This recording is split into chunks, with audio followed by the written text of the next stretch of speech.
agar teman-teman ini memperhatikan hal-hal yang harus menjadi perhatian teman-teman ketika nanti audit oleh BPK ini dilaksanakan ya.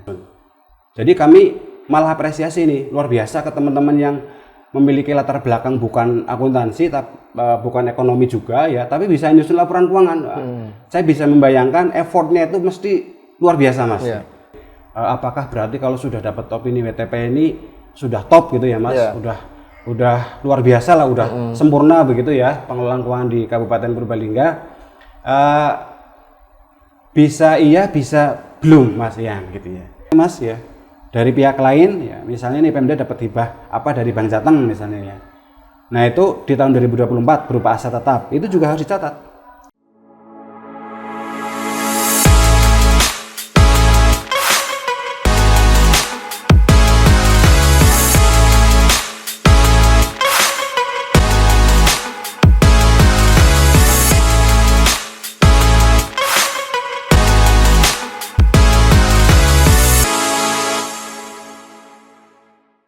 Bangga Macapat, salam literasi digital. Kembali lagi di podcast Bangga Macapat bersama saya Ian.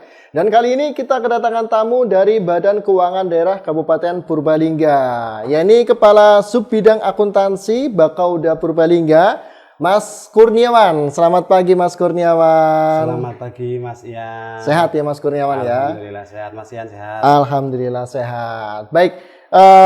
Kita akan berbincang atau membahas tentang laporan keuangan SKPD ya Mas ya.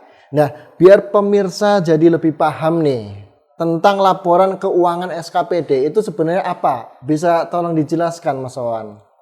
Baik, terima kasih Mas Ian. Jadi topik keuangan ini memang selalu aktual ya untuk kita bahas Mas Ian ya. Karena sebagai lembaga pemerintah ya, kita tidak bisa dilepaskan dari yang namanya pengelolaan keuangan. Setiap aktivitas kita pasti di dalamnya mengandung ya, atau harus difasilitasi dengan keuangan. Itulah kenapa pada kesempatan kali ini kita akan coba mengangkat satu tema yang cukup menarik ya, cukup aktual ya, untuk kita sampaikan ke teman-teman semua di SKPD. Yaitu terkait dengan masalah penyusunan laporan keuangan Satuan Kerja Perangkat Daerah atau laporan keuangan SKPD gitu ya. Ini menjadi penting karena penyusunan laporan keuangan itu sendiri Mas Ian ya, itu merupakan salah satu tahapan dari proses pengelolaan keuangan di daerah ya. Sebagaimana diketahui, proses pengelolaan keuangan di daerah itu dimulai dari tahapan perencanaan, kemudian penganggaran, penata usahaan atau pelaksanaan anggaran, kemudian nanti akan diakhiri dengan pertanggungjawaban keuangan ya, yang berupa penyusunan laporan keuangan ya. Nah, laporan keuangan itu apa sih gitu ya? Kok kemudian kita perlu sampaikan ke teman-teman agar teman-teman ini bisa lebih paham, bisa lebih jelas terkait dengan laporan keuangan ini. Teman-teman nanti bisa pemirsa semuanya bisa merefer ya, bisa melihat ke peraturan pemerintah nomor 71 tahun 2010 ya, tentang standar akuntansi pemerintahan. Boleh dibilang ini adalah aturan induk ya dari penyusunan laporan keuangan di pemerintahan, baik di pusat maupun termasuk juga di pemerintah daerah. Laporan keuangan itu apa? Laporan keuangan itu adalah suatu laporan yang terstruktur, yang memuat informasi-informasi keuangan, kemudian juga memuat transaksi-transaksi keuangan yang dilaksanakan oleh entitas akuntansi maupun entitas pelaporan. Entitas akuntansi di sini maksudnya apa? Maksudnya adalah SKPD. Nah, entitas pelaporan di sini adalah pemerintah daerah. Jadi laporan keuangan secara umum, secara garis besar definisinya adalah demikian, itu adalah laporan yang memuat ya, informasi keuangan secara terstruktur, Mas Ian. Jadi formatnya itu sudah terstandar, sudah ada standarnya, maupun transaksi-transaksi keuangan di SKPD. Ya, jadi setiap kegiatan yang dilakukan oleh SKPD ya, tentu di sana ada penyerapan anggaran seperti itu. Betul, ya. Dan Mas, ya. Tentunya anggaran-anggaran yang sudah terserap ini perlu dilaporkan dengan susunan atau struktur yang sudah terstandarisasi seperti itu ya. Betul, sudah standar. Nah, Kita tahu nih Mas Wawan, dari tahun 2017 sampai dengan 2024 ya, pemerintah Kabupaten Purbalingga ini meraih opini wajar tanpa pengecualian atau WTP dari BPK, yaitu sebanyak 8 kali berturut-turut tuh.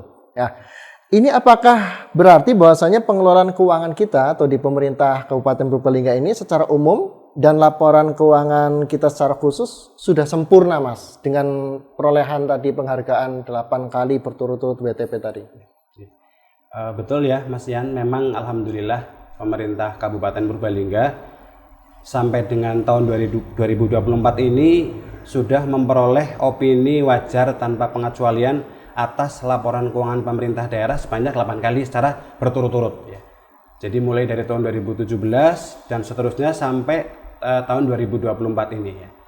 Yang pertama tentu kami ingin menyampaikan dalam kesempatan yang baik ini ucapan terima kasih ya ke teman-teman semua di SKPD atas kolaborasi selama ini, kontribusinya, kemudian kerja kerasnya, karena apa yang kita capai hingga hari ini semua adalah berkat dukungan dari teman-teman di SKPD. Itu yang pertama Mas Ian. Kemudian yang kedua terkait tadi yang disampaikan oleh Mas Ian, apakah berarti kalau sudah dapat opini WTP ini sudah top gitu ya Mas? Yeah. Udah luar biasa lah, udah sempurna begitu ya pengelolaan keuangan di Kabupaten Purbalingga. Bisa iya, bisa belum Mas Ian gitu ya. Iyanya bagaimana? Iyanya karena sesuai dengan Undang-Undang Nomor 15 ya, tahun 2004 tentang pemeriksaan tanggung jawab keuangan negara, BPK memang diberikan mandat ya, oleh pemerintah ya, untuk melakukan pemeriksaan terhadap laporan keuangan baik itu pemerintah pusat maupun pemerintah daerah. Jadi memang pemeriksaan laporan keuangan ini adalah amanat ya dari konstitusi. Jadi memang harus dilakukan gitu ya.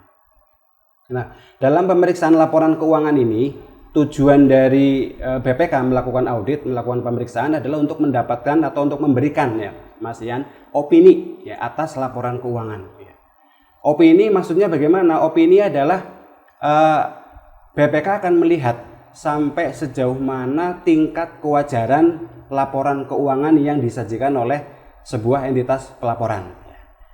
Apakah laporan keuangannya sudah menyajikan secara memadai ya, atas transaksi-transaksi keuangan dalam 1 tahun anggaran atau belum? Ini yang pertama. Jadi ada 4 kriteria. Yang pertama adalah ini. Kemudian yang kedua, apakah laporan keuangannya sudah disusun sesuai dengan standar akuntansi pemerintahan atau belum? Nah, SAP ini banyak komponennya ya, yang harus dicukupi oleh pemerintah daerah. Ya. Ini yang kedua. Kemudian kriteria yang ketiga, apakah pemerintah daerah sudah mematuhi seluruh ketentuan peraturan perundang-undangan terkait dengan tata kelola keuangan di daerah, atau bahasanya kepatuhan terhadap peraturan perundang-undangan. Kemudian yang terakhir adalah sejauh mana efektivitas dari sistem pengendalian intern. Jadi di pemerintah daerah secara khusus terkait dengan masalah tata kelola keuangan itu ada yang namanya sistem pengendalian intern, Mas Ian. Maksudnya bagaimana? Maksudnya adalah sistem yang dibangun, yang didesain untuk bisa melakukan pengawasan terhadap mekanisme pengelolaan keuangan di daerah. Nah, ini BPK akan melihat apakah sistem yang dibangun ini sudah efektif atau belum, agar pengelolaan keuangan daerah ini bisa berjalan dengan baik sesuai dengan ketentuan. Nah, dengan 4 kriteria ini nanti BPK akan melihat apakah suatu pemerintah daerah itu bisa dikategorikan ya sebagai pemerintah daerah yang berhak untuk mendapatkan opini WTP atas laporan keuangan atau belum. Jadi memang opini WTP ini adalah opini tertinggi, Mas Ian, terkait dengan masalah penyajian laporan keuangan. Jadi kalau boleh dibilang ya memang ini laporan keuangan yang kriteria yang terbaik ya, tingkatan yang terbaik dari sebuah opini gitu ya. Di bawahnya masih ada lagi, ada wajar dengan pengecualian dan yang lainnya. Jadi kalau boleh dibilang ya memang sudah paling baik, udah mentok ini secara kualitas opininya. Akan tetapi tadi saya sampaikan bisa dibilang iya, bisa juga dibilang belum ya. Nah, belumnya di mana? Belumnya itu bahwa meskipun kita sudah mendapatkan opini WTP setiap tahun, alhamdulillah sudah 8 kali secara berturut-turut, akan tetapi di setiap tahun masih dijumpai ada beberapa permasalahan, Mas Ian, yang itu kemudian oleh BPK, oleh pemeriksa, oleh auditor, dituangkan dalam laporan yang namanya laporan hasil pemeriksaan. Nah, di dalamnya memuat poin-poin apa saja sih yang kemudian masih memerlukan perbaikan di pemerintah daerah terkait dengan masalah tata kelola keuangan.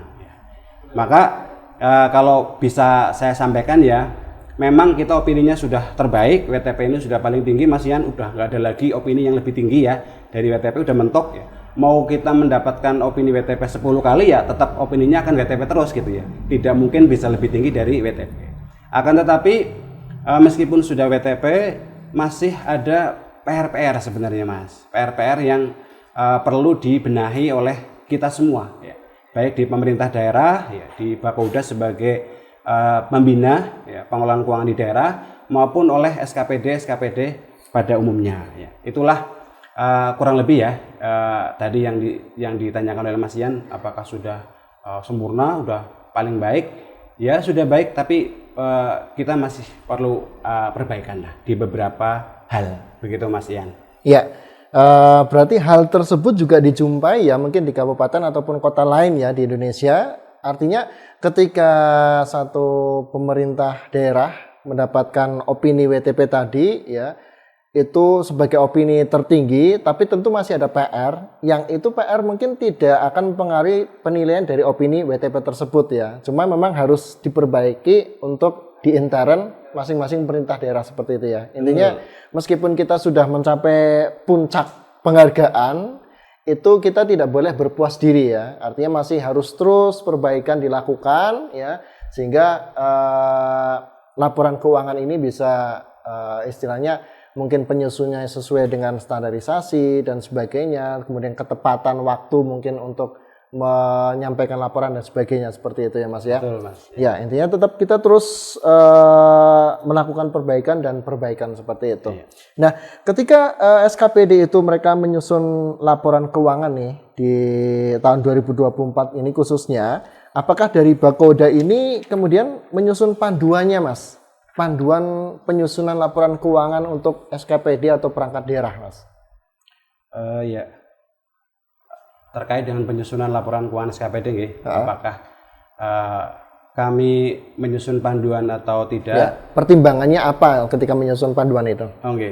Jadi begini Mas Ian, saya cerita sedikit mungkin terkait dengan kondisi kita hari ini di Kabupaten Purbalingga.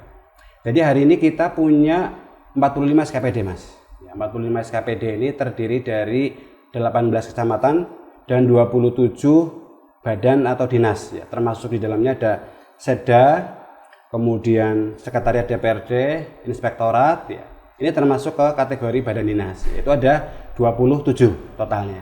Kecamatan ada 18. Nah, dari 45 SKPD ini yang memang secara ketentuan, secara peraturan itu harus menyusun laporan keuangan SKPD.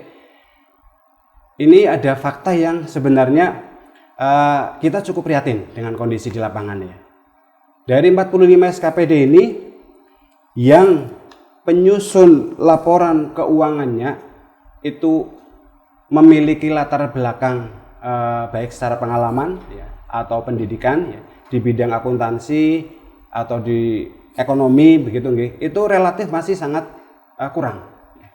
Relatif masih sangat kurang. Ini kondisinya.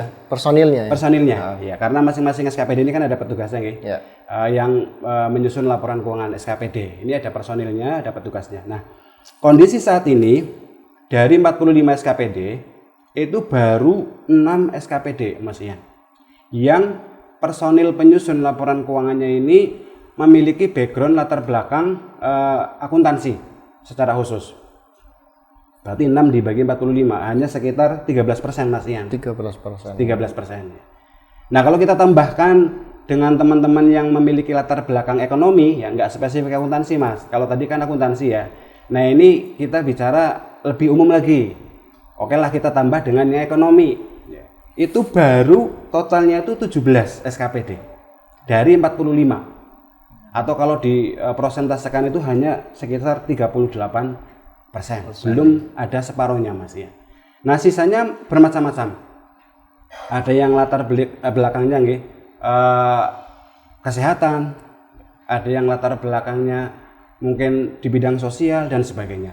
Ini bukan kita menafikan kompetensi teman-teman tapi memang secara khusus ya, ketika yang ditugaskan atau yang bertugas lah ya, diserai tanggung jawab untuk menyusun laporan keuangan ini memiliki kompetensi yang linear, maka secara umum insya Allah akan lebih mudah ya untuk menyusun. Jadi kami malah apresiasi ini luar biasa ke teman-teman yang memiliki latar belakang bukan akuntansi, bukan ekonomi juga ya, tapi bisa menyusun laporan keuangan. Saya bisa membayangkan effortnya itu mesti luar biasa Mas. Bayangkan misalnya hari-harinya gitu ya, berkutat dengan kesehatan misalnya ya, atau pendidikan ya, guru misalnya, atau yang lainnya, tapi tiba-tiba harus nyusun laporan keuangan ya. 180 derajat bedanya Mas ya. Tapi masih tetap bisa nyusun laporan keuangan. Jadi kita memberikan apresiasi tersendiri lah ke teman-teman yang sudah berjuang gitu ya. Meskipun dengan keterbatasan yang ada tetap bisa menyusun laporan keuangan dengan baik ya. Ini kondisi di lapangan sementara seperti itu Mas. Jadi baru kurang lebih 38% ya dari teman-teman kita yang sekarang menjadi penyusun laporan keuangan di SKPD ini yang memang secara latar belakang ya, secara basic, secara latar belakang pendidikan, kompetensi memang linear dengan penyusunan laporan keuangan. Ini dari sisi background. Kemudian dari sisi tugas fungsi ya. Ini kita potret juga dari sisi tugas fungsi. Dari sisi tugas fungsi ini yang memang ditugaskan ya sebagai penyusun laporan keuangan ya.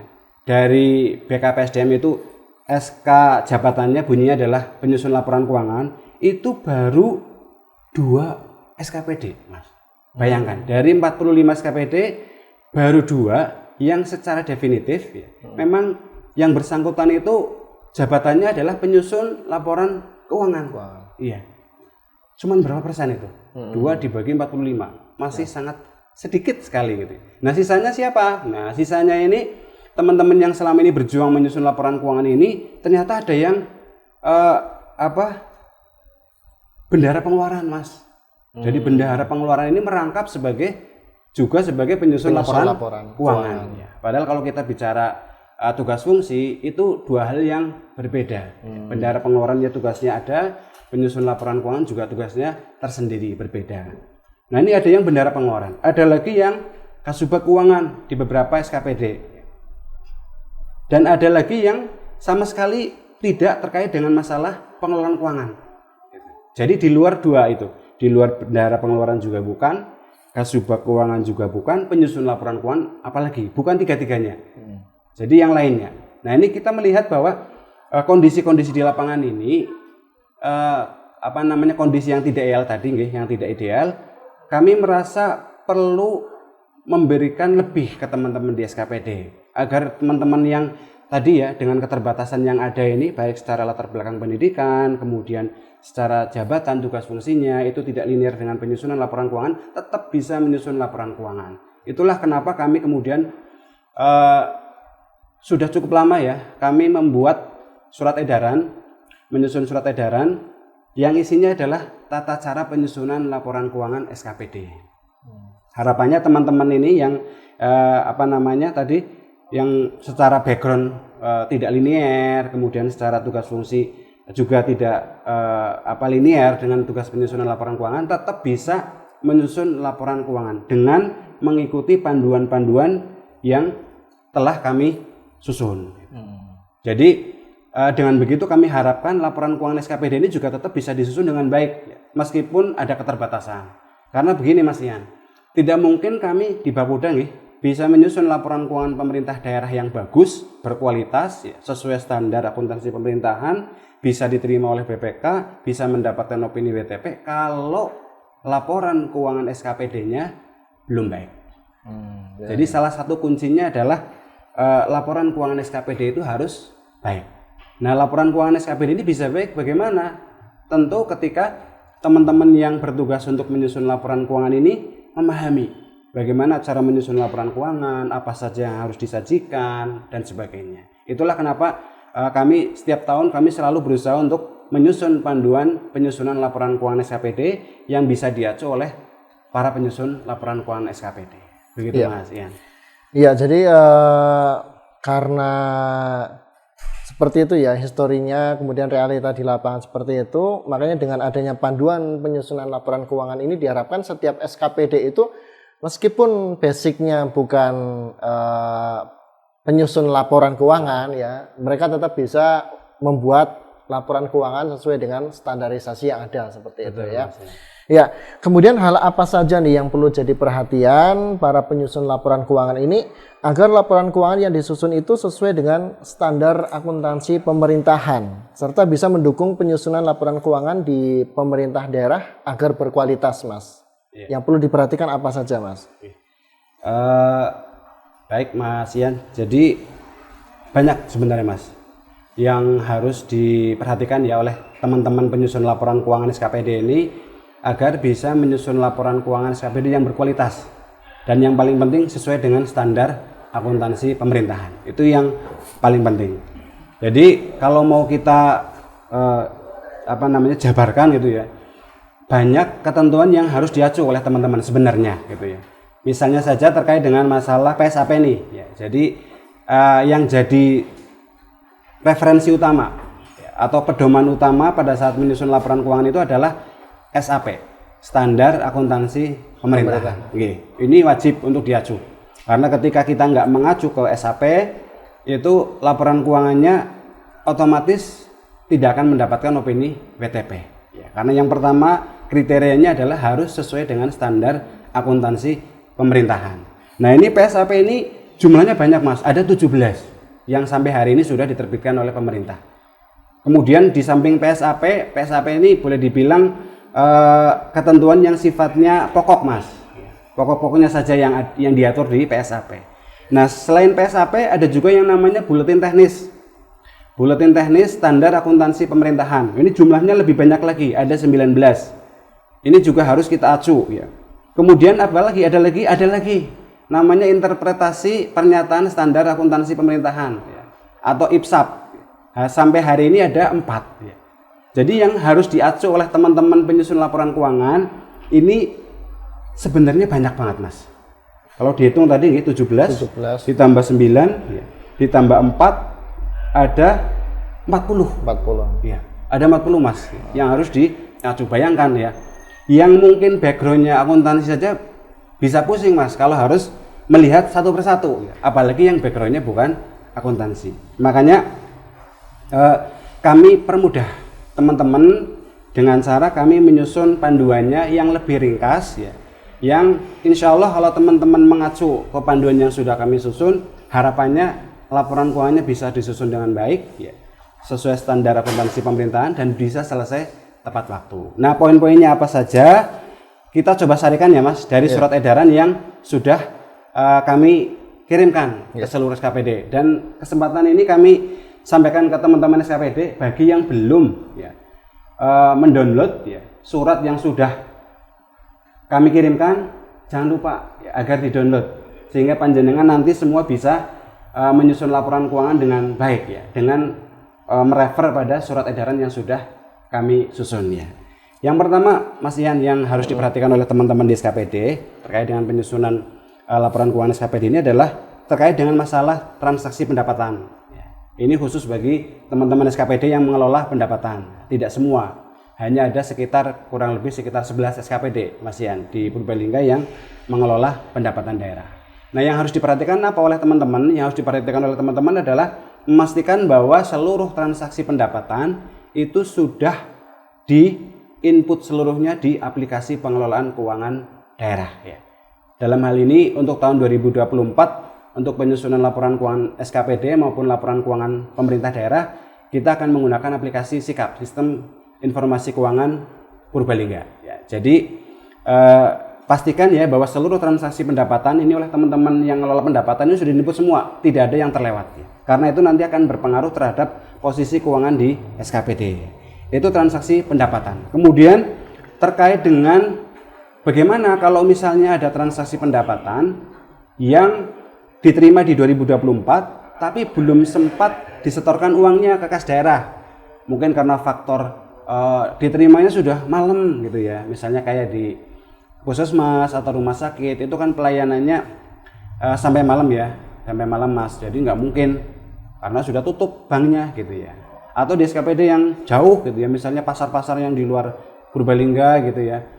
Pada saat penarikan setoran ternyata ada yang belum sempat disetorkan ke Kasda. Ini treatmentnya bagaimana? Nah, ini nanti perlakuannya tetap harus dicatat sebagai pendapatan di 2024 meskipun baru disetorkan di 2025 ya, karena uangnya sudah diterima oleh bendahara penerimaan. Ini terkait dengan pendapatan daerah. Kemudian yang berikutnya terkait dengan transaksi belanja. Ya. Apa yang harus diperhatikan terkait dengan transaksi belanja? Yang pertama, kalau tidak salah di bulan Oktober ya sudah ada surat edaran Bupati Purbalingga, Mas Yan, yang di situ mengatur mengenai tata cara langkah-langkah menghadapi akhir tahun anggaran 2024. Nah, teman-teman ini dipastikan bahwa seluruh transaksi belanja itu juga sudah terrecord, sudah terekam di dalam aplikasi pengelolaan keuangan daerah. Dalam hal ini adalah Sikap, karena yang akan kita gunakan untuk menyusun laporan keuangan pemerintah daerah adalah Sikap. Nah, kemudian yang berikutnya, karena kita tahun ini menggunakan dua aplikasi, ya, ada SIPD, kemudian ada Sikap, ya, maka teman-teman di SKPD, secara khusus teman-teman pengelola keuangan, ya, baik itu bendahara maupun Kasubag Keuangan, perlu memastikan, ini penting banget Mas Yan, ini perlu saya sampaikan ke teman-teman ya, perlu memastikan bahwa data belanja yang diinput di dalam aplikasi Sikap itu harus sudah sama persis dengan apa yang diinput di SIPD. Iya. Jadi tidak boleh ada perbedaan. Karena penyusunan laporan keuangan nanti kita akan gunakan Sikap. Maka ketika ada perbedaan data, ini akan menimbulkan ada potensi masalah di sini ketika datanya berbeda. Dan lebih jauh, ini akan bisa menjadi dalam tanda kutip pertanyaan auditor, Mas. Nah, ini kita coba mitigasi resiko-resiko sejak awal. Jadi kami harap ya teman-teman di SKPD ini mulai hari ini memastikan bahwa transaksi belanja secara khusus yang diinput di Sikap itu sudah sama dengan apa yang diinput di SIPD. Dan nanti kami minta tolong ke teman-teman di SKPD ini ya untuk menyusun, membuat berita acara, Mas Yan. Berita acara yang isinya menyatakan bahwa memang transaksi belanja di Sikap ya ini sudah sama dengan yang di SIPD. Ini yang nanti akan jadi dasar kita untuk mempertanggungjawabkan lah bahasanya ya ke auditor, ke BPK gitu ya. Karena memang faktanya hari ini kita menggunakan dua aplikasi sekaligus ya. Karena ada yang input di SIPD, kemudian ada yang input di Sikap. Jadi kita harus memastikan bahwa datanya sama ya. Itu terkait dengan transaksi belanja daerah. Kemudian yang berikutnya yang ketiga terkait dengan penyajian piutang. Ini juga kembali khusus untuk teman-teman SKPD yang mengelola pendapatan, Mas ya. Kalau yang nggak punya pendapatan, yang nggak mengelola pendapatan asli daerah, aman ini ya, tidak perlu mikir piutang ya. Tapi khusus teman-teman yang mengelola pendapatan, maka harus diperhatikan, harus dicek ya, apakah sampai dengan akhir tahun 31 Desember ada hak-hak pemerintah daerah. Misalnya gini Mas, misalnya kita punya kios ini ya, kemudian kios disewakan selama 1 tahun. Ya ternyata sampai akhir tahun ada ini teman-teman penyewa yang belum bayar sewanya. Nah ini SKPD harus memastikan bahwa kalau memang ada hak pemerintah daerah yang belum kita terima di tahun 2024 ya, terutama dari aktivitas penyewaan dan sebagainya yang ada pendapatan di situ, kok kita belum terima, harusnya sudah diterima tapi belum dibayarkan. Nah, jangan sampai terlewat. Teman-teman SKPD ini harus menyajikan itu sebagai piutang. Okay. Dan harus dicek, benar-benar dicek satu-satu. By name misalnya, oh ini penyewa A, oh ini dia udah bayar berapa bulan nih, yang belum bayar berapa, itu harus benar-benar cermat dalam menghitung berapa piutang yang harus disajikan. Karena piutang ini pasti akan menjadi objek ya, yang akan dicek oleh auditor Mas. Kenapa? Karena kadang-kadang ya terjadi teman-teman di SKPD ini kurang cermat dalam menyajikan piutang. Ada yang harusnya disajikan ternyata belum, atau menyajikannya kurang. Misalnya harus disajikan 1 juta, yang disajikan cuma 500.000. Jadi harus benar-benar cermat. Kami minta teman-teman SKPD dalam menghitung piutang ini harus cermat ya. Kemudian terkait dengan piutang masih ya, khusus untuk piutang teman-teman di BLUD ini, BLUD kesehatan, baik itu rumah sakit maupun puskesmas atau juga labkes ya, yang punya klaim ke BPJS Kesehatan, Mas Ian. Ini kan ada nih layanan-layanan BPJS Kesehatan. Nah, yang teman-teman puskesmas atau rumah sakit sudah melakukan klaim di tahun 2024 ke BPJS Kesehatan, kemudian sampai akhir tahun belum diterima ya pencairannya dari BPJS ya, misalnya sudah klaim nih di bulan Desember, hari ini misalnya klaim, tapi sampai akhir tahun ya belum diterima uangnya. Nah, ini dipastikan harus disajikan sebagai piutang ya oleh BLUD, baik rumah sakit maupun puskesmas.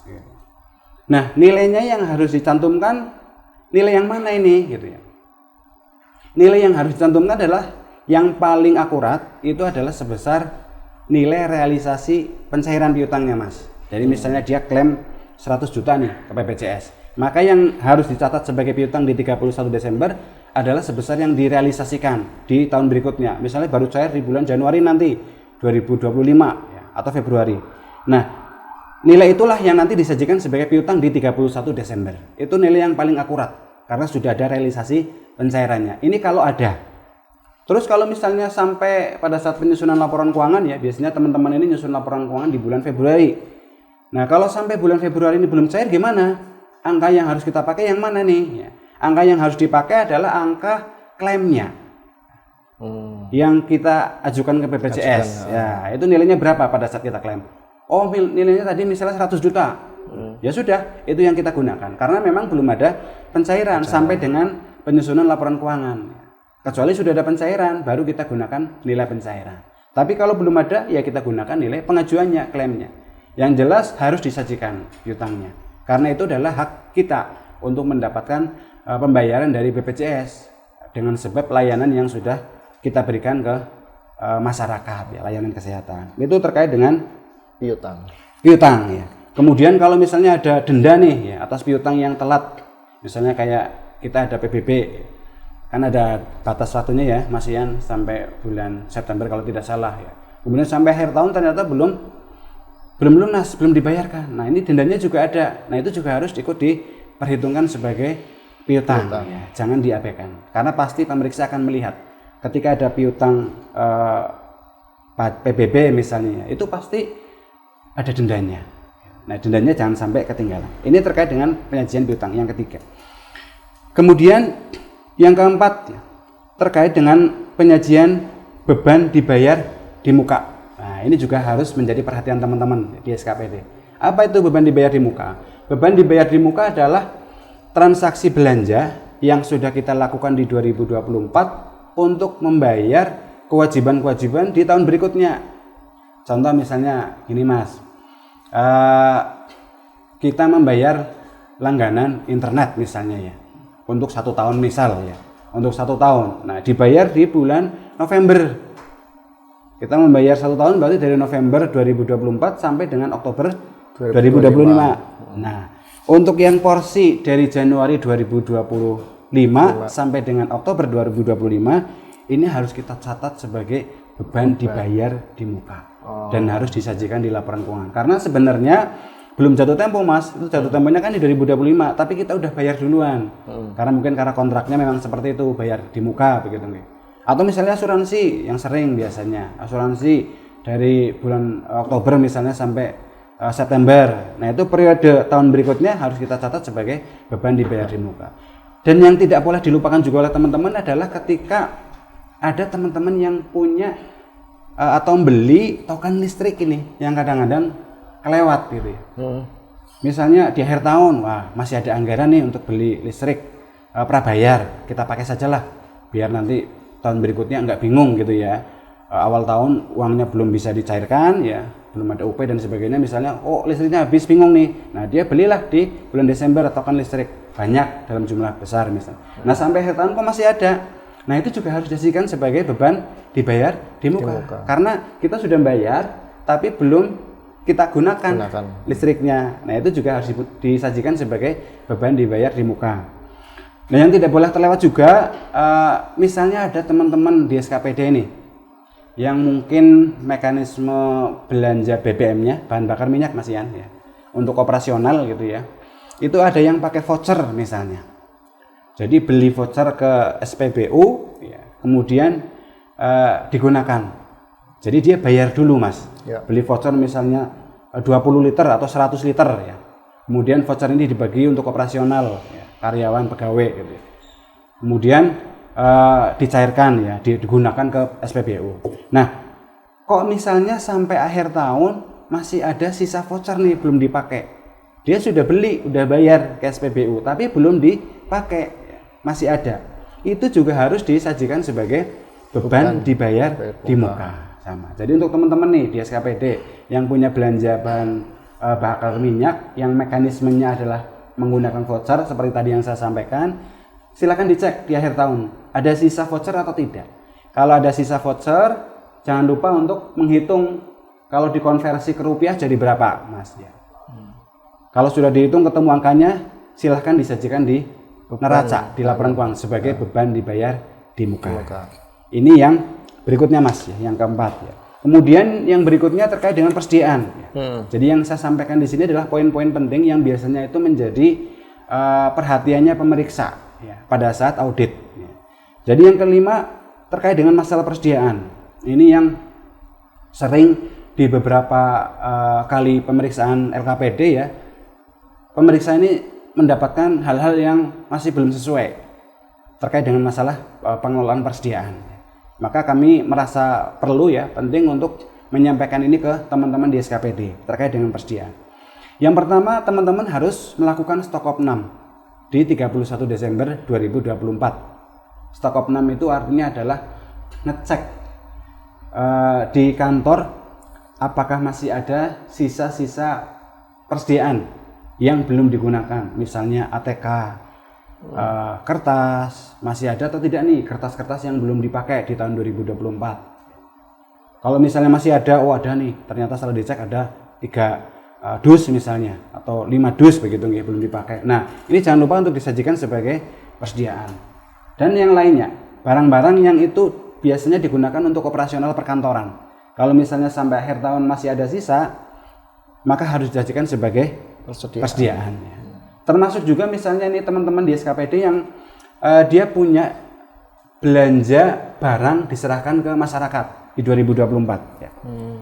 Misalnya saja beli alat pertanian misal gitu ya. Direncanakan akan diserahkan di 2024, tapi sampai akhir tahun ternyata belum diserahkan ya. Mungkin karena penerimanya belum ada dan sebagainya. Akhirnya masih tersimpan di dinas yang bersangkutan. Nah, ini di akhir tahun juga harus disajikan sebagai persediaan. Karena ini barangnya itu akan diserahkan ke masyarakat, bukan kita gunakan sendiri.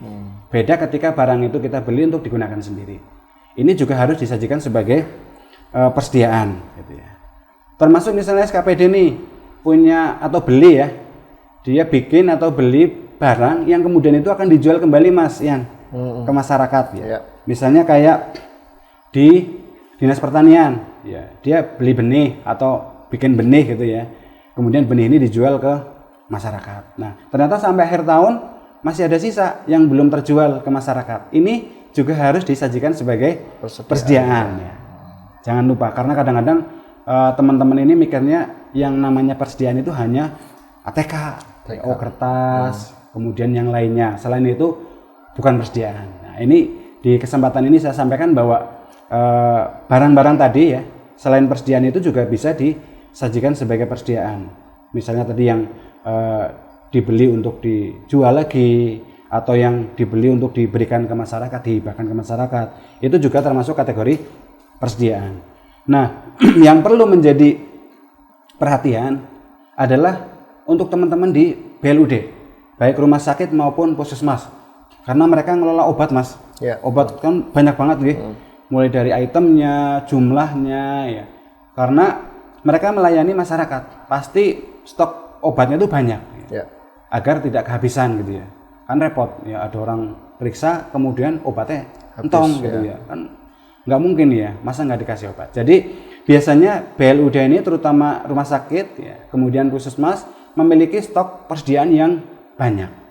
Nah, dipastikan semuanya harus bisa disajikan di laporan keuangan ya, sebagai persediaan.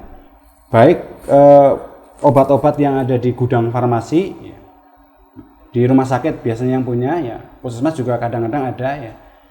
Baik yang di gudang farmasi yang masih tersimpan di gudang maupun yang ada di instalasi-instalasi. Kalau di rumah sakit itu kan ada IGD, ada ruang perawatan dan sebagainya itu Mas ya. Nah, yang ada di situ itu juga harus dihitung. Tidak hanya murni yang ada di Gudang saja atau di apotek saja ya. Tapi semua yang masih ada ya, di SKPD yang bersangkutan belum digunakan harus disajikan sebagai persediaan. Jangan ada yang kelewat ya. Karena kalau ada yang terlewat itu pasti nanti akan jadi temuan pemeriksaan ya. Kemudian misalnya nih kadang-kadang kan ada obat-obat yang umur kadaluarsanya pendek ya. Sehingga di akhir tahun ternyata ada yang sudah kadaluarsa Mas ya. Ini kadang-kadang tidak bisa dihindari ini kondisi seperti ini. Nah, teman-teman jangan sampai memasukkan itu sebagai saldo persediaan. Tidak boleh karena sudah tidak bisa dipakai gitu ya. Nah, untuk obat-obat yang sudah kadaluarsa cukup diinventarisasi ya. Apa saja obatnya, jenisnya apa saja, jumlahnya berapa, harganya berapa, kemudian disajikan dalam catatan atas laporan keuangan. Jadi angkanya tidak perlu masuk di laporan keuangan Mas, tapi cukup dijelaskan saja bahwa ada obat itemnya ini, jumlahnya sekian, nilainya sekian yang sudah kadaluarsa. Ini terkait dengan obat-obat di rumah sakit, kemudian di puskesmas, termasuk juga di Dinkes, karena ternyata Dinkes juga punya stok obat. Ya, jangan sampai Dinkes ini juga ada yang kelewat penyajian obatnya. Ini terkait dengan persediaan, Mas Ian. Kemudian yang berikutnya apa yang harus diperhatikan oleh teman-teman terkait dengan penyusunan laporan keuangan SKPD.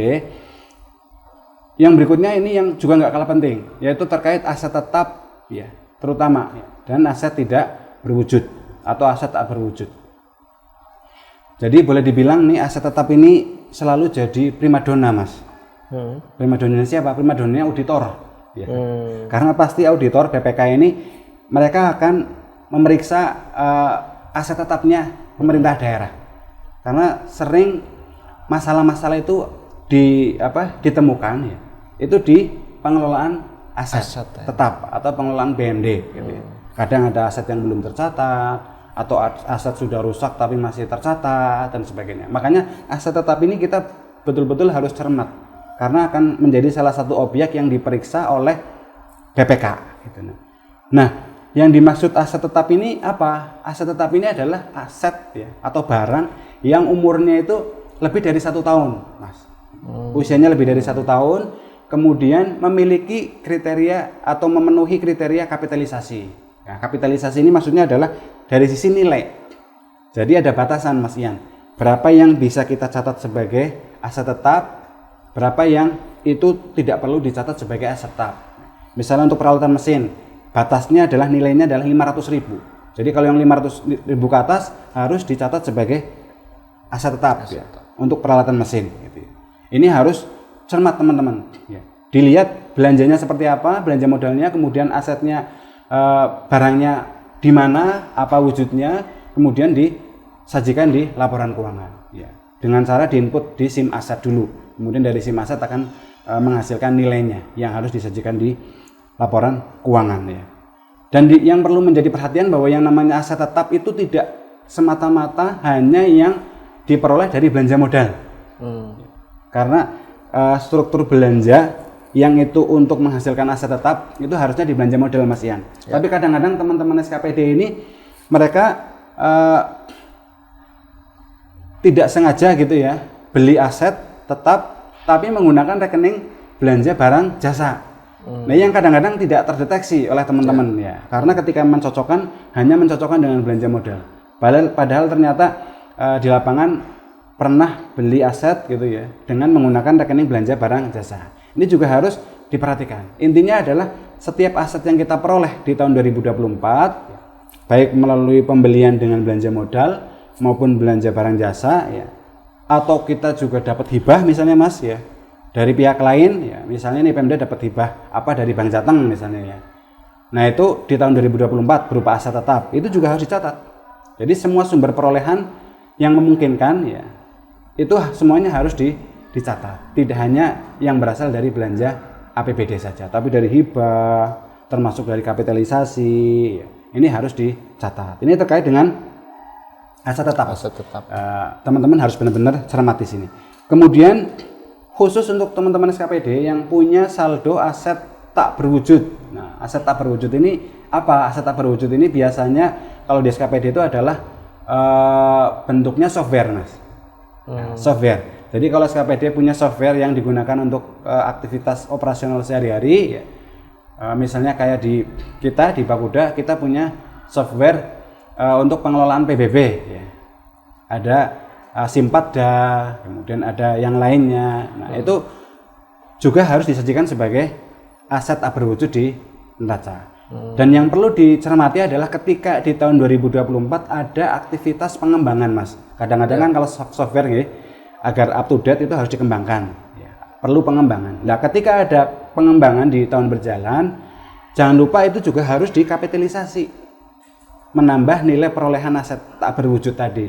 Misalnya semula nilainya 10 juta, di tahun 2024 ada pemeliharaan, ada pengembangan, ya, pengembangan menu, ya, fitur dan sebagainya yang membutuhkan biaya misalnya 15 juta. Nah, 15 juta ini harus ditambahkan ke aset induknya. Jadi 10 juta ditambah 15 juta. Jadi 25 juta. Ini juga harus diperhatikan oleh teman-teman. Jadi pastikan teman-teman melihat ya, struktur belanja, realisasi belanja di tahun berjalan ada nggak yang digunakan untuk pemeliharaan aset tetap maupun aset tak berwujud.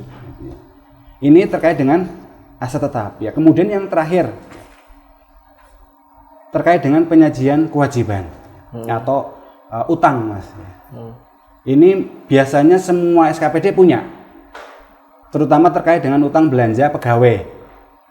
Karena yang biasa pasti muncul adalah TPP ini, Mas Ian. Ya. Karena TPP Desember kan dibayarkan di Januari. Ya. Otomatis di tanggal 31 Desember itu belum dicairkan. Maka teman-teman SKPD wajib untuk menyajikan itu sebagai kewajiban atau sebagai utang sebesar nilai yang dicairkan di bulan Januari nanti 2025. Berapa nominalnya itu yang disajikan. Itu salah satunya. Utang, kewajiban pemerintah daerah yang sampai 31 Desember belum ditunaikan, belum dibayarkan. Atau misalnya juga di BLUD nih kadang-kadang karena kebutuhan ya obat sudah habis, ternyata uang juga sudah tipis gitu ya, sudah mau habis gitu ya, akhirnya tidak bisa membayar secara tunai belanja obatnya. Ya, itu juga harus disajikan, dihitung berapa total kewajiban yang harus dibayarkan kepada pihak lain dan kewajiban-kewajiban yang lain, misalnya yang biasa muncul itu adalah tagihan listrik, telepon, air, internet gitu ya. Atau yang lainnya, atau PBB misalnya ada pajak, bukan PBB ya, pajak kendaraan bermotor misalnya yang belum dibayarkan sampai akhir tahun. Ini jangan lupa teman-teman SKPD harus sajikan itu sebagai kewajiban di laporan keuangan. Nah ini beberapa poin ya Mas Ian, dari kami sarikan dari tadi 17 PSAP, 19 Bultek, tambah 4. Iya, ini kami sarikan cuma jadi 7 saja.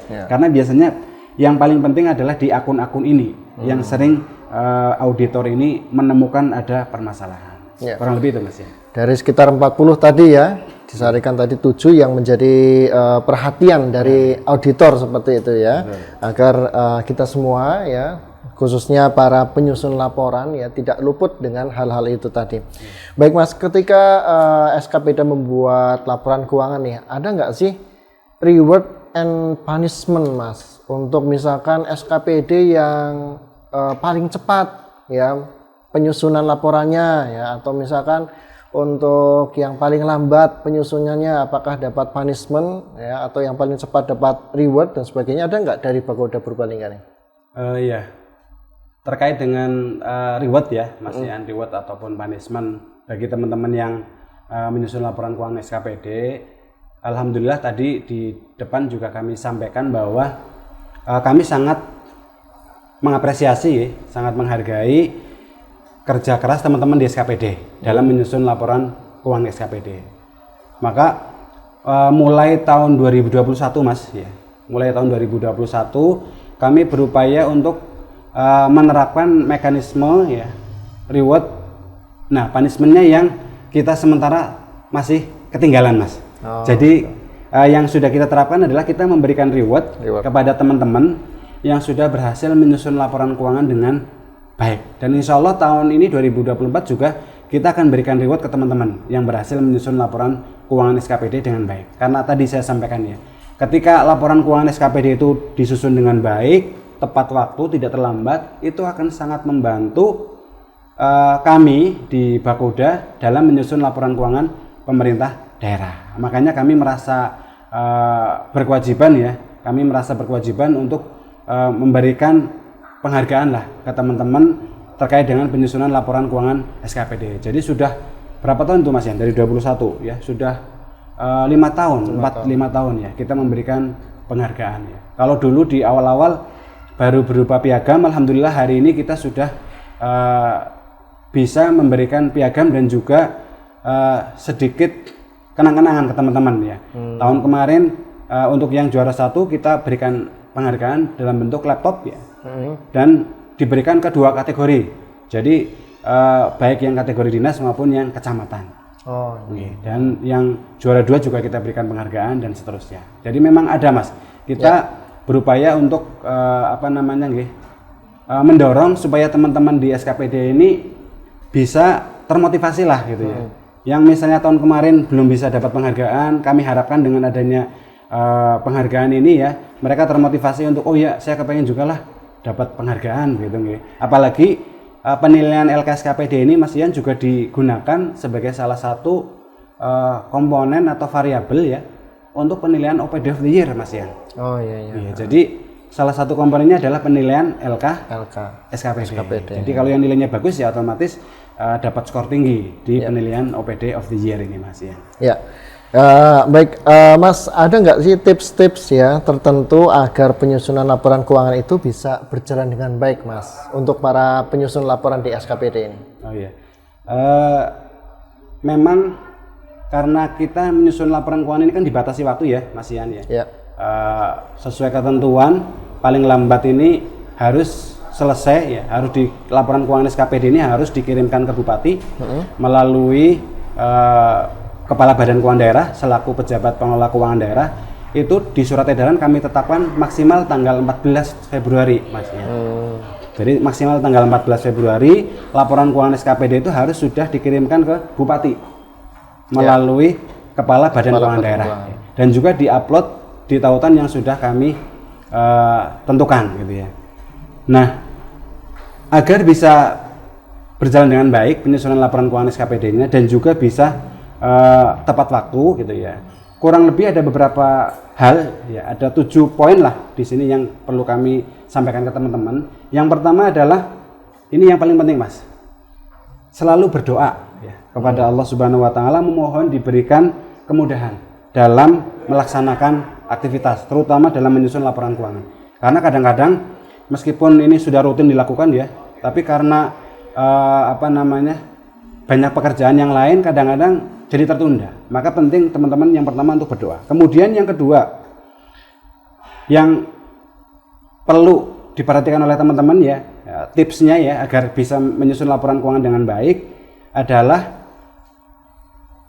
memastikan bahwa belanja yang tadi sudah saya sampaikan itu sudah valid, sudah terinput seluruhnya di aplikasi Sikap. Ini yang paling penting. Karena ketika belanjanya sudah valid, maka penyusunan laporan keuangan berikutnya, next step-nya itu akan lebih mudah. Karena angkanya sudah valid, datanya sudah valid. Jadi yang pertama itu, pastikan dulu teman-teman bahwa transaksi belanjanya sudah valid di aplikasi Sikap. Jangan sampai ada yang terlewat. Itu yang kedua ya. Kemudian yang ketiga, untuk bisa menyusun laporan keuangan dengan baik, jangan lupa untuk menyiapkan dokumen-dokumen pendukungnya Mas. Karena untuk menyusun laporan keuangan perlu dokumen pendukung. Jadi teman-teman mulai sekarang harus mulai menginventarisasi nih dokumen-dokumen pendukungnya. Misalnya kayak tadi untuk menyajikan piutang, harus dilihat kontrak-kontrak sewanya mana ini dikumpulkan, yang jatuh tempo di 31 Desember yang mana, yang kemudian harus disajikan piutang yang mana. Ini kan dokumennya perlu kita kumpulkan. Nah, dari sekarang harus mulai diinventarisir. Ya. Jadi tidak buru-buru. Dari sekarang bisa mulai diinventarisir. Ya. Itu yang ketiga. Kemudian yang keempat, kami di Bakuda sudah menyediakan beberapa instrumen ya, beberapa alat yang bisa dipakai oleh teman-teman untuk memudahkan menyusun laporan keuangan SKPD.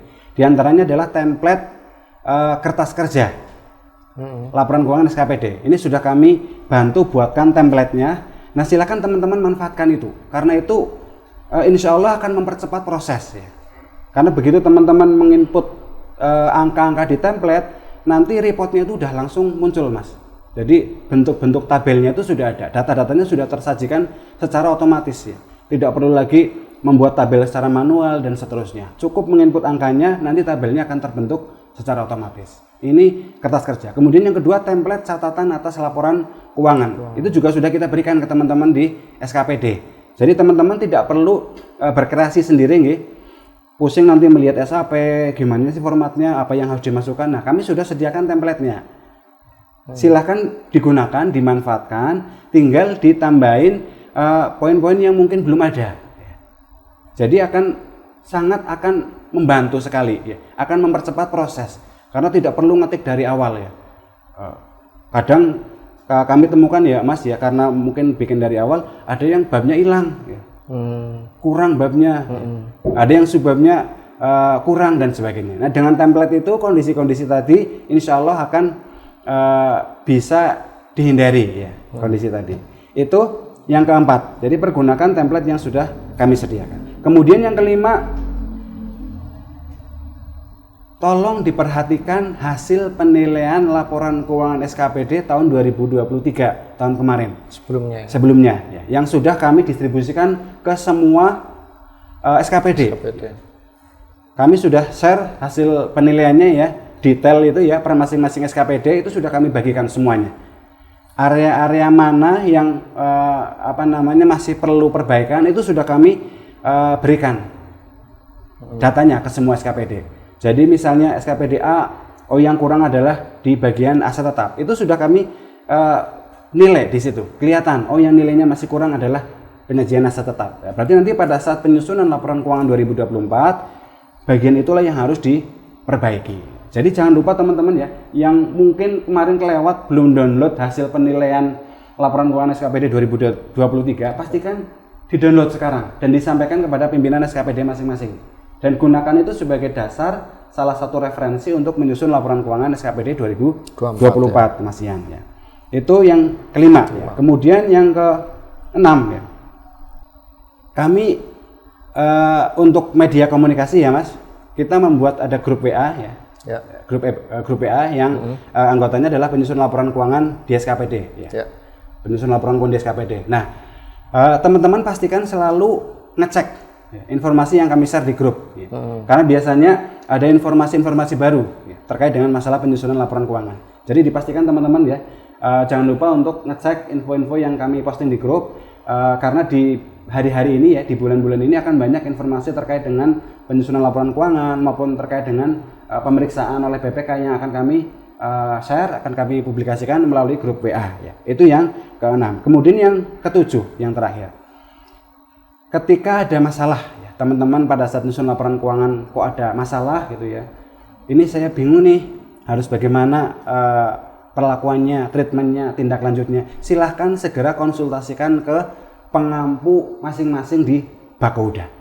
Karena masing-masing SKPD ini Mas Ian di Bakuda sudah ada pengampunya terkait dengan penyusunan laporan keuangan ya. Silahkan kalau ada yang nggak jelas, yang bingung teman-teman ini segera konsultasikan ya. Sebisa mungkin tidak mengambil keputusan sendiri Mas ya. Karena kadang-kadang mohon maaf ya, keputusannya bisa jadi tepat, bisa jadi tidak ya. Nah ini ketika sudah konsultasi kami harapkan bisa meminimalisir kondisi-kondisi yang tidak sesuai dengan ketentuan ya. Itu beberapa poin yang mungkin tips-tips yang bisa digunakan oleh teman-teman agar bisa menyusun laporan keuangan SKPD dengan baik, dengan cepat, Mas Ian. Ya, terakhir nih Mas Wan, terkait dengan persiapan nih untuk menghadapi pemeriksaan LK atau laporan keuangan tahun 2024 dari BPK RI, hal-hal apa yang perlu dipersiapkan oleh teman-teman di SKPD agar pemeriksaan itu bisa berjalan dengan baik, lancar, dan tentunya minim temuan seperti itu?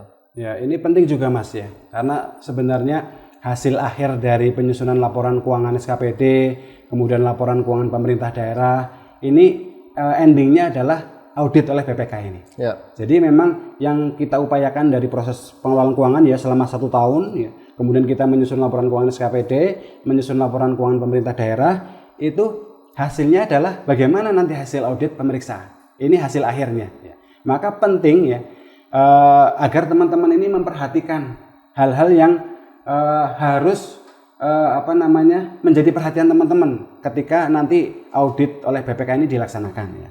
Agar nanti hasilnya sesuai dengan harapan kita semua Mas. Mudah-mudahan Kabupaten Purbalingga bisa mendapatkan opini WTP untuk yang ke-9 kalinya secara berturut-turut ya. Amin. Apa? Yang pertama ya, tolong teman-teman di SKPD pastikan bahwa seluruh SPJ ini Mas ya, atas belanja di tahun anggaran 2024 itu sudah ada seluruhnya, sudah lengkap. Kemudian tidak hanya lengkap, tapi benar dan juga sah. Karena lengkap belum tentu benar dan belum tentu sah. Contoh misalnya ada semua, tapi belum ditandatangani oleh bendaharanya, belum ditandatangani oleh pengguna anggarannya. Nah ini belum sah. Maka pastikan semua SPJ yang sudah ada itu dilengkapi dengan tanda tangan dari pihak-pihak yang berkompeten, yang berwenang. Misalnya perlu tanda tangan KPA ya harus tanda tangan PA ya, dan seterusnya. Jadi pastikan seluruh SPJ lengkap dan jangan lupa disusun yang rapi Mas ya. Karena kadang-kadang kalau pemeriksaan begitu diminta datang hari ini ya, ketika SPJ-nya masih berantakan bingung nanti pada saat ditanya. Maka pastikan bahwa SPJ itu sudah disusun dengan rapi sesuai dengan kegiatannya atau disusun per bulan gitu ya. Jadi pada saat mencari berkas tidak akan kesulitan. Itu yang pertama. Kemudian yang kedua, ini penting, teman-teman di SKPD ya, baik bendahara penerimaan maupun bendahara pengeluaran harus memastikan bahwa semua saldo kas itu sudah disetor ke rekening yang berkenaan. Maksudnya gimana? Misalnya di bendahara pengeluaran ada sisa UP, uang persediaan, atau sisa TUP, tambahan uang persediaan. Pastikan di 31 Desember itu sudah disetor seluruhnya ke Kasda, ke kas daerah. Kemudian untuk potongan pajak, Mas Ian ya, karena belanja itu kan biasanya ada yang kena pajak ya, baik PPH, PPN ya. Nah pastikan bahwa seluruh potongan pajak ya, itu sudah disetorkan seluruhnya ke rekening kas negara ya, untuk pajak-pajak pusat, atau ke kas daerah untuk pajak daerah, misalnya pajak restoran ya, dan seterusnya. Ini harus sudah disetorkan semuanya di 2024. Kemudian yang ketiga, pastikan bahwa seluruh pembukuan yang seharusnya dilakukan oleh teman-teman baik bendahara penerimaan maupun bendahara pengeluaran itu sudah ada seluruhnya, sudah tersedia seluruhnya, sudah disusun semuanya. Misalnya ya BKU ini Mas, buku kas umum, baik untuk BKU penerimaan maupun BKU pengeluaran, itu harus sudah disusun per bulan, sudah ditandatangani oleh bendahara dan juga oleh pengguna anggaran atau kuasa pengguna anggaran ya. Itu semua pembukuannya harus sudah ada lengkap dan sah gitu ya. Tadi yang saya sampaikan, bukan cuma lengkap tapi juga sah ya. Pembukuannya sudah ada. Berita acara penutupan kas, register penutupan kas, itu semua harus sudah ada ya. Kemudian yang terakhir ini Mas, yang keempat yang teman-teman perlu perhatikan agar pemeriksaan BPK nanti bisa berjalan dengan baik, hasilnya sesuai dengan harapan ya. Ini akan sangat membantu. Apa? Teman-teman siapkan satu folder khusus di komputer masing-masing Mas. Bisa di laptop, bisa di PC ya. Satu folder khusus untuk menyimpan dokumen-dokumen pemeriksaan. Jadi dokumen-dokumen tadi yang biasanya dibutuhkan, yang diminta oleh BPK, ini teman-teman insya Allah sudah hafal nih. Karena setiap tahun pasti pada saat pemeriksaan diminta dokumen itu. Kayak tadi BKU, ya. Kemudian register penutupan kas, ya, dan sebagainya. Nah, itu akan memudahkan kita pada saat diminta dokumennya oleh BPK ketika kita sudah punya tempat penyimpanan khusus, folder di komputer. untuk soft copy-nya ya. Jadi di-scan, kemudian di-upload ke folder itu ya. Kemudian dikelompokkan berdasarkan jenis dokumennya. Sehingga pada saat nanti pemeriksa datang kemudian meminta dokumen, nah kita tinggal mengirimkan. Tidak perlu nyari lagi, nyekan lagi dan sebagainya, butuh waktu. Jadi sudah disiapkan sejak awal. Ya. Ini penting Mas ya. Nah, itu kurang lebih beberapa hal Mas ya yang teman-teman perlu lakukan ya agar pemeriksaan terhadap LKPD 2024 nanti bisa berjalan dengan baik, hasilnya sesuai dengan harapan kita semua. Iya, terima kasih Mas Wawan. Itu tadi pemirsa bagaimana apa itu laporan keuangan, kemudian bagaimana penyusunannya dan poin-poin yang penting yang nanti endingnya adalah pemeriksaan dari auditor ya atau dari BPK yang mudah-mudahan kita harapkan di laporan keuangan 2024 ini yang nanti akan diaudit di 2025 ya akan bisa menghasilkan yang namanya opini wajar tanpa pengecualian yang ke-9 kalinya untuk pemerintah Kabupaten Purbalingga. Amin. Terima kasih Mas Wawan atas penjelasannya, kehadirannya di podcast Bangga Macapat. Mudah-mudahan kita bisa berjumpa lagi untuk pembahasan yang selanjutnya nih. Kayaknya masih banyak nih untuk masalah keuangan ya. Betul. Masih banyak serinya ya. Mudah-mudahan. Dan demikian pemirsa podcast Bangga Macapat kali ini. Terima kasih atas perhatian Anda. Jangan lewatkan untuk mengikuti podcast Bangga Macapat edisi selanjutnya. Saya Ian. Terima kasih atas perhatiannya. Bangga Macapat, salam literasi digital.